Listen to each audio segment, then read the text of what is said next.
I think in my last talk, I was covering about how you can connect effectively, right? I gave you examples of teachers, managers, parents.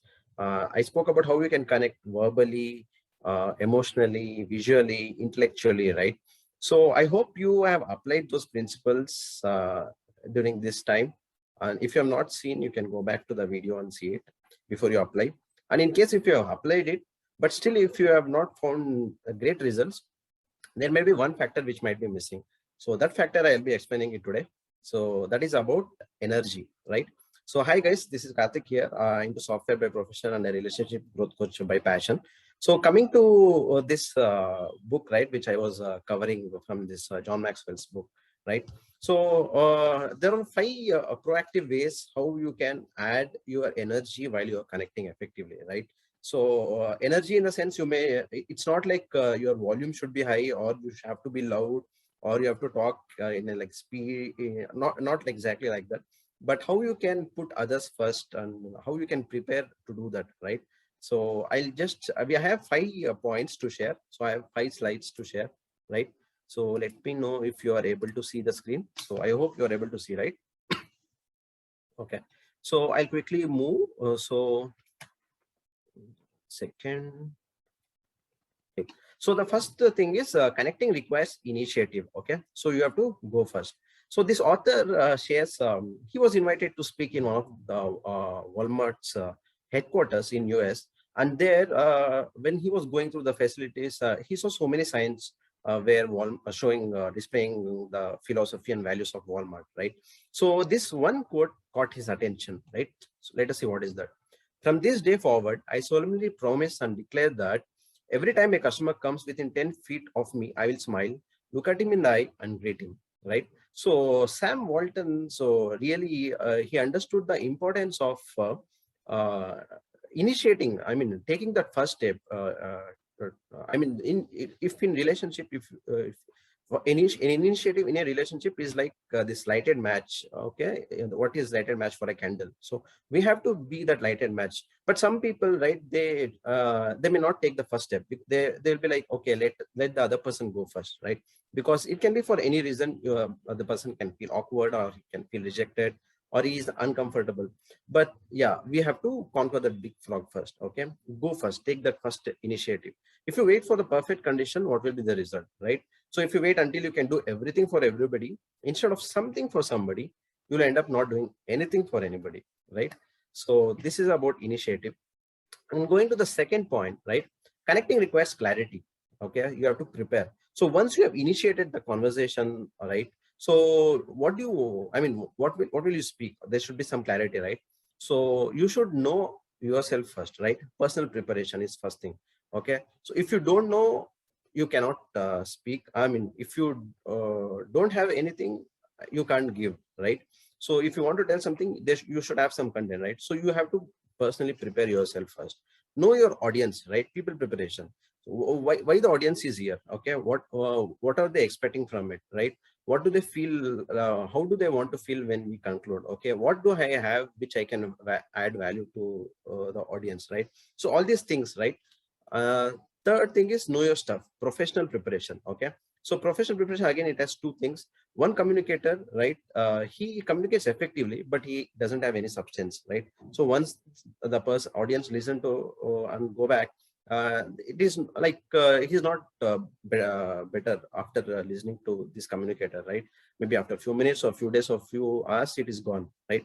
The other communicator, he has substance, but he is not able to communicate effectively. So again, there is a gap. So if you have both things, both combination, then it will be like powerful, right?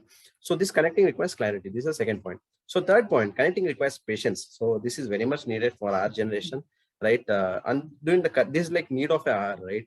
So we have lost patience because our like all social media, so in seconds, right? Few seconds, you can take reels or stories or Instagram, whatever. We have lost patience, right? So if you see, the good news is I move fast, but the bad news is I often move alone, right? So for a person who is fast, slowing down is difficult. For a person who is slow, being fast becomes a bottleneck, right? So if you want to grow together, you have to grow, match the pace of others. Okay, because anything really worthwhile in life takes time to build, right? I want to quote some examples because I quote some of the candidates, right? So I see when I listen to their success stories, right?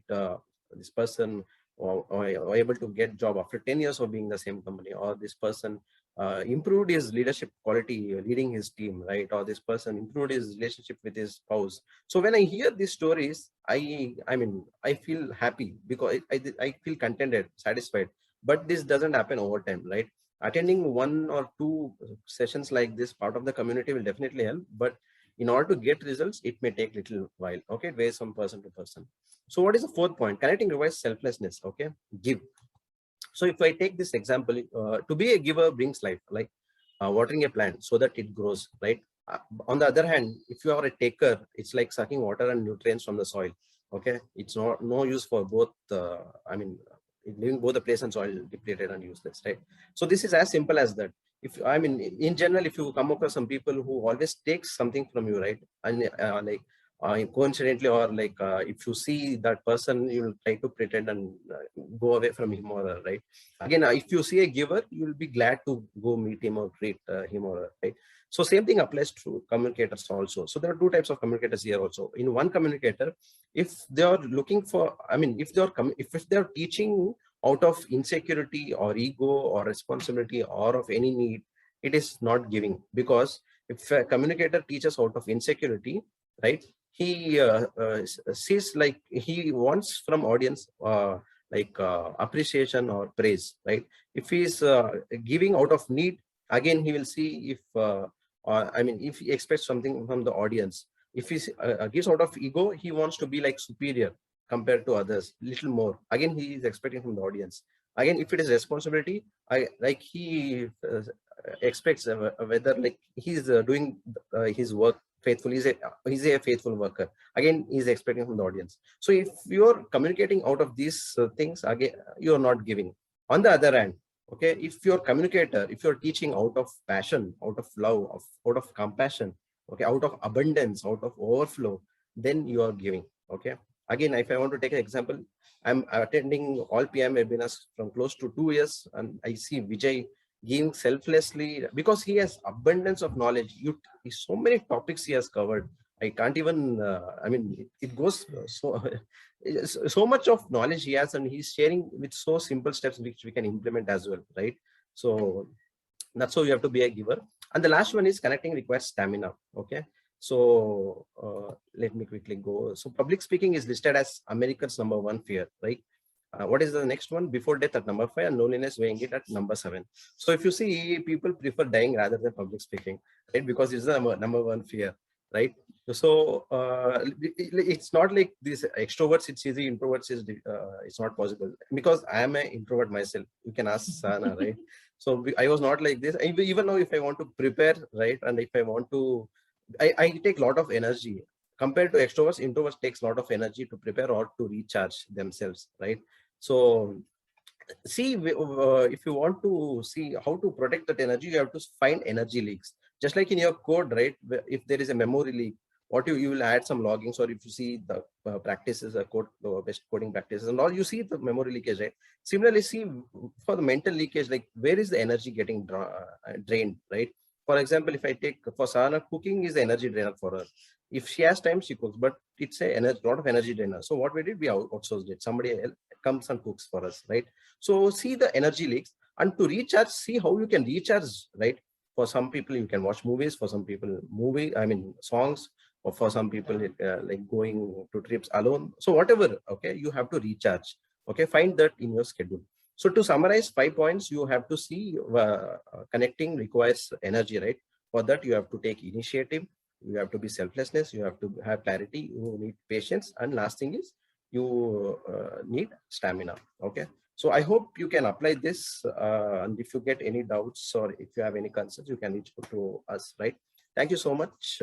I hope it was a value add. Over to you, Kiran. Wow, it is so concentrated. Karthik, you should just record and publish it in the group itself. It is so concentrated and so much of gold mine. It's like gold mine is there in whatever you've spoken. Every sentence